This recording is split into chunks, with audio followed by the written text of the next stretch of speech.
Hi friends, my name is Bhavya Mangla. I am IATF qualified auditor having a total experience of more than 32 years. I'm again back with a very interesting topic, and today I'm going to talk about MSA, Measurement System Analysis. And in MSA, today I'm going to talk about SWIPE, SWIPE. These are the 6 different sources of variation which are there in any measurement system. And by the time this video will end, you will understand what exactly is the meaning of SWIPE, what are the possible variations that can come because of SWIPE, and what are the possible actions that an organization can take to avoid or minimize these variations.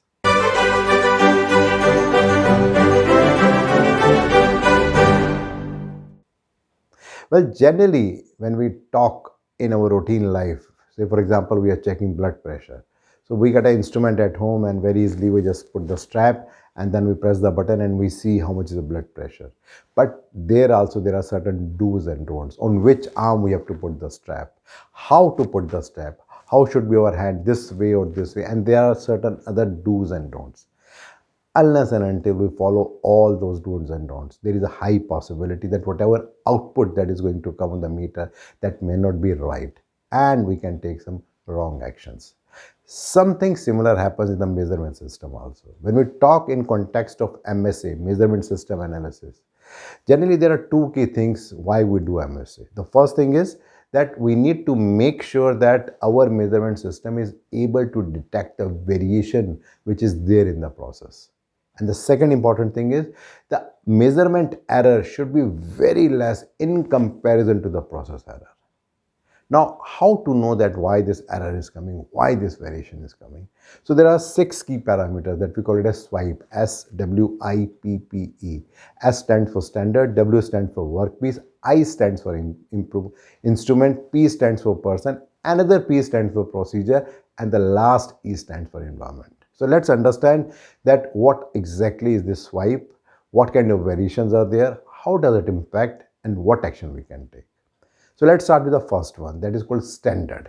When we talk about standard, primarily we are talking about the possible variations which can come in terms of discrimination. It can be this, that the instrument is not sensitive to any identify the variation in the process, or maybe the variations in the measurement system is coming because of the special cause, because the standard is not correct. Now what can the impact? Certainly the measurements will not be accurate, the measurement will not be able to identify the variation in the process or product, and the results will not be reliable. So what action needs to be taken in such case? First of all, we need to make sure that the standard or the master instrument should be selected based on the process variation or whatever is the tolerance in the component, and the error should only be related to common cause, and in case it is required, then we may need to do the study again. Then the second thing is workpiece. So workpiece can be this, that we are checking this particular workpiece for 10 different times. So there can be different sources of variation. So for example, the variation could be that whatever pieces that we are using, they are segregated pieces. It does not cover the complete process variation, or maybe the components or the workpiece that we are using, it is dirty, maybe some grease is there, and because of that we are not able to do the measurement correctly. So what can be the impact?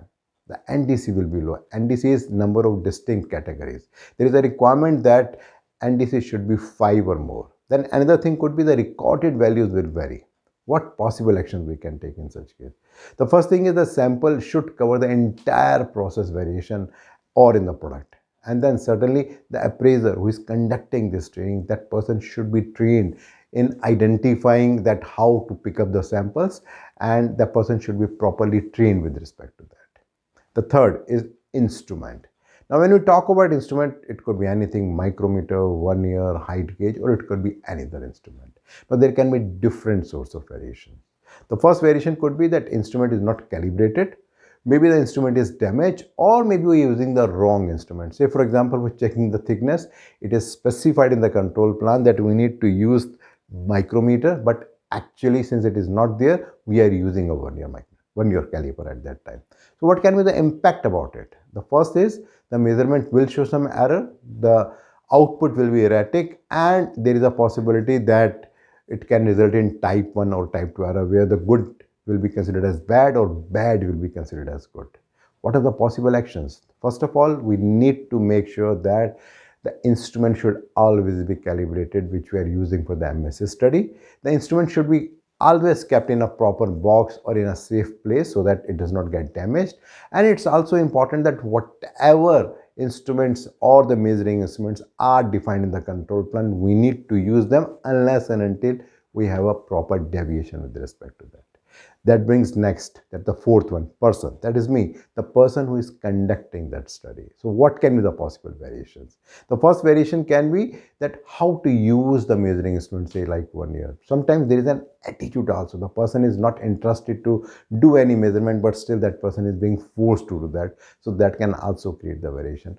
Or maybe sometimes there are some other issues like maybe the eyesight issue. The person cannot see very clearly how the readings are there, and that can also result in variation. What can be the impact?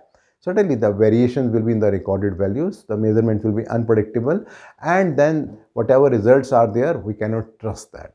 What are the possible actions that we can take? First of all, we need to make sure that we should always use the qualified and competent person. We also need to give them the relevant instrument for checking, and from time to time we need to provide them training so that they know what are the do's and don'ts about it. The fifth one is talking about the procedure, how to do the test, the work instruction, the SOP. Now, what can be the possible variation? The first is maybe there are different locations to check the measurement. Say, for example, if you look into this as a workpiece, now there is a requirement that we need to check the measurement here only. But sometimes I'm doing it here, sometimes I'm doing it here, sometimes I'm doing it here. So there is a great possibility that whatever output that is going to come, that will not meet the intent. The second could be the sequence of measurement is not being followed. There is a certain sequence how to do the measurement that is not being there. Or maybe the appraisee is not aware, or maybe aware about the numbering in the components. Say when we put some numbers 1 to 10. So the appraisee is aware that which number that is going to check second time or third time. What can be the impact? The recorded values will be different. The measurement values will not give the right intent and it will be considered to be biased. What are the possible action that needs to be taken? The first one is the procedure should be available, how to measure it. Then people should be given proper training how to use that particular procedure. And then the appraiser should be careful in marking so that nobody else can see except that person, that which is the number of that particular component that is under inspection at this moment. Then the sixth one, that is environment. This environment where we are, that what can be the impact of environment with respect to the measurement system. So in case the component is sensitive to temperature or humidity or electromagnetic interference, there is a possibility of variation. Or maybe if the lighting is not adequate, then it can also result in that. Or maybe some ergonomical issue, the proper space, proper table, even the uneven height is there. These are all the reasons with respect to environment. Now, what is the impact? First of all, the measurement may vary in different temperature. Say, for example, there are different gases. As the temperature increases, the volume of gases increases. So we can't rely in case we don't have a stable temperature. Sometimes the operator is not able to read the observations correctly because of low light, or in case ergonomically there is an issue, then inspector will never be comfortable while doing that testing. What are the possible actions that we can take? First of all, as per the process design, we need to make sure that the environment should be maintained like that. Then second and the most important thing is that whatever environment is there with respect to temperature, humidity and other things, that should also be a part of job setup verification so that we know that what are the desired requirements and whether we are fulfilling to that or not. So if I do a summary, I've talked about the 6 variations which can impact the measurement system. And whenever we are thinking about that, what is the value of NDC, what is the value of GRR, we need to look into these 6 parameters: standard, workpiece, instrument, person, procedure and environment, because these are the 6 sources of variation. If we take care about that, there is a very high possibility that variation due to measurement will be less in comparison to the process variation. My next video will again about the MSA, and in that I'm going to talk about the graphical interpretation, mean and range, how to read those graphs. That is what is the next topic. Regularly I'm getting a lot of feedback from your side and they are helping me to understand your expectations. So please do continue that. And in case you want to understand a little bit more about this particular video, you'll find a link below. If you click that, you'll find a blog there, and there you find this information in much more detail. And in case you are liking these kind of videos and blogs, you can always share with your friends and colleagues, and you can subscribe to my YouTube channel and my website bhavyamangla.com. Thank you.